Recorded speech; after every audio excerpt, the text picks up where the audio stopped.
દુનિયાની અંદર મહાન માણસ કોને કહેવાય?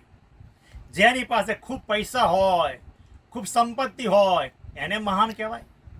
ના, જે માણસ કે જે સત્પુરુષ હોય, જે સંત હોય, એ મહાન કોને કહેવાય? તો મહાન એને કહેવાય કે એ જે મહાન પુરુષો છે એ કેટલું ધરાવે છે એ મહત્વનું નથી, પણ કેટલું સહેજે છોડી શકે છે એ મહત્વનું છે. સ્વામિનારાયણ સંપ્રદાયના શીઘ્ર કવિ બ્રહ્માનંદ સ્વામીએ વડતાલનું આખું મંદિર કર્યું.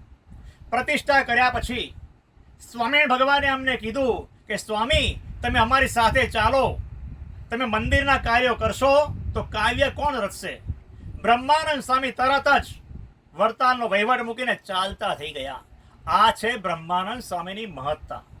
એવી જ રીતે જીવન પ્રાણ સ્વામી બાપાના સિદ્ધાંતો સાચવવાની વાત આવી ત્યારે સદગુરુ શાસ્ત્રી શ્રી આનંદ પ્રિયદાસજી સ્વામીએ મણિનગર સ્થાનને પણ મૂકી દીધું. આ એમની મહત્તા છે, આ એમની મહાનતા છે. અને આપણા અહોભાગ્ય છે કે એમની સાથે આપણો મેળ પડી ગયો.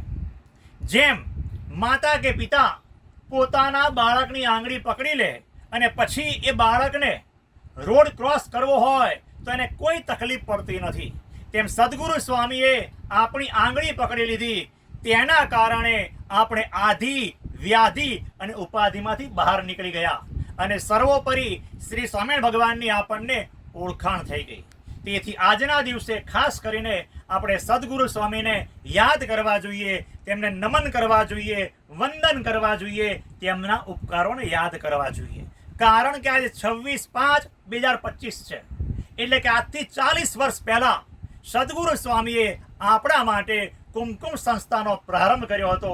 તો આજના દિવસે આપણે તેમને ખાસ વંદન કરીએ, પ્રણામ કરીએ.